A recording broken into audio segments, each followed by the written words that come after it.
আমরা যদি বিরোধে লিপ্ত হই তাহলে পরাশক্তিগুলোর সুবিধা তখন আমাদের কাউকে দিতে হবে ট্রানজিট, কাউকে দিতে হবে সেন্ট মার্টিন, কাউকে দিতে হবে দেশের অর্ধেক। 24-এর ছাত্র নাগরিক অভ্যুত্থানের পরেও যদি সেই বিরোধ আমাদেরকে খায় তাহলে এতগুলো তাজা জেনজির রক্ত বৃথা যাবে। চিল্লায় বলো ঠিক কিনা? মনে রাখবেন, যখন আমি একা থাকি তখন আমি ব্যক্তি, যখন আমরা সবাই মিলি তখন আমরা শক্তি। Drawbacks and disadvantages of division, social and political division in the society. Disunity. আমরা যদি বিচ্ছিন্ন হই, একে অপরের যদি মারামারি করি, একজন যদি আরেকজনের কাফের ফতোয়া দেয়, আমাদের কি ক্ষতি? এক নাম্বার ক্ষতি হচ্ছে আমরা যদি বিচ্ছিন্ন হই আমাদের শক্তি কমে যাবে, আমাদের পাওয়ার আমরা হারাবো। আমাদের কি হারাবো? পাওয়ার। মনে রাখবেন, যখন আমি একা থাকি তখন আমি ব্যক্তি, যখন আমরা সবাই মিলি তখন আমরা শক্তি। এই শক্তি নিয়ে আমাদের সামনে এগিয়ে যাওয়ার দরকার আছে না নাই? তাহলে আমরা যদি নিজেরা বিরোধে লিপ্ত হই আমাদের ক্ষমতা, পাওয়ার ছুটে যাবে। আমরা এই পাওয়ার হারাতে চাই না, ঠিক কিনা বলেন? রব্বুল আলামিন ঠিক তাই বললেন। রব্বুল আলামিন বললেন, খবরদার, ওয়াতিউল্লাহ ওয়া রাসূলাহু ওয়া লা তানাযাউ ফাতাফশালু ওয়া তাযহাবা রিহুকুম ওয়াসবিরু ইন্নাল্লাহা মা'আস সাবিরিন।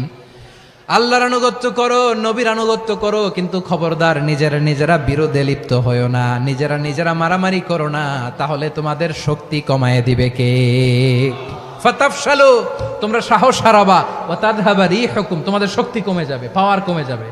তাহলে আমরা যদি নিজেরা মারামারি করি, আমরা নিজেরা যদি বিচ্ছিন্নতায় লিপ্ত হই, আমরা যদি মতানৈক্য করি, তাহলে আমাদের শক্তি কমে যাবে, ঠিক কিনা? আমরা শক্তি কমাবো। আচ্ছা, ছোট্ট একটা বাঁশের কঞ্চি যদি আপনারা দেয়, পায়ের মধ্যে ধাক্কা দিয়ে ভাঙতে পারবেন না? এরকম বাঁশের কঞ্চি যদি 20টা একসাথে জোড়া লাগায় দেয়, ভাঙতে পারবেন?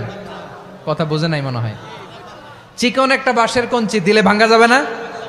এরকম চিকনই 20টা বাঁশের কঞ্চি একসাথে লাগাই দিলে ভাঙতে পারবেন? কারণ যখন আমি একা থাকি তখন আমি ব্যক্তি, যখন আমরা সবাই মিলি তখন আমরা শক্তি। আমরা যেন শক্তি না হারাই। আমরা বিরোধে লিপ্ত হলে আমাদের শক্তি কমে যাবে। এই হচ্ছে 1 নাম্বার ডিসঅ্যাডভান্টেজ। 2 নাম্বার ডিসঅ্যাডভান্টেজ হচ্ছে আমরা নিজেরা বিরোধে লিপ্ত হলে অন্যরা আমাদের মাথায় কাঁঠাল ভেঙে খাইতে সুবিধা হয়। কথা বোঝেন নাই?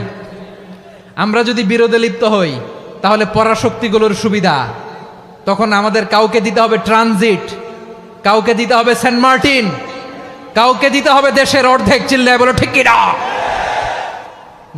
নিজেদের প্রবলেম সলভ করার ক্যাপাসিটি আমাদের আর থাকবে না। নিজেরা বিরোধে জড়ালে পরাশক্তিগুলো আমাদের মাথায় কাঁঠাল ভেঙে খায়। তখন ভারতের পিছনে দৌড়াতে, আমেরিকার পিছনে দৌড়াতে আমাদের জুতার তলা ক্ষয় হইয়া যাইবে। নিজেদের প্রবলেম সলভ করা যাবে না। আমরা যদি অন্যের পিছনে না দৌড়াতাম আর এই বিরোধকে থামাতে পারতাম, বাংলাদেশ আজকে যেখানে আছে তার কমপক্ষে 50 গুণ সামনে থাকতো। চিল্লায় বলেন ঠিক কিনা?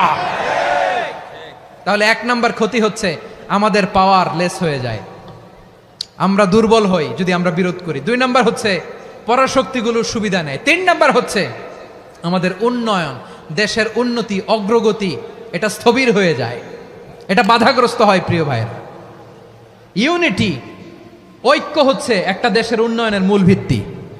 ইউনিটি অফ এ কান্ট্রি, এটা হচ্ছে একটা সাস্টেইনেবল ডেভেলপমেন্ট, সোশ্যাল স্ট্যাবিলিটির জন্য এটা অনেক গুরুত্বপূর্ণ। এজন্য বিরোধের কোনো স্থান আমরা দিব না, আমরা ঐক্যবদ্ধ থাকবো ইনশাআল্লাহ। বলেন, আর কখনো কাউরে কাফের বলে গালি দিবেন?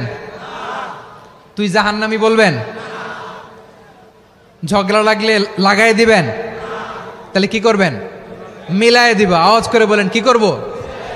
প্রিয় ভাইয়েরা, এই বিরোধ গত 50 বছর তো আমরা দেখেছি।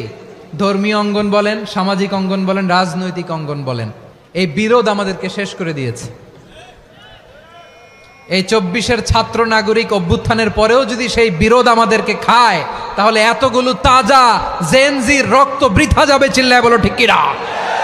বৃথা যেতে দিতে চাই না, আমরা ঐক্যবদ্ধ থাকতে চাই। রাজি আছেন? আমরা আর কাদা ছড়াছড়ি করব না। অনেক হয়েছে, আন্না, এবার থামুন। অনেক হয়েছে, আন্না।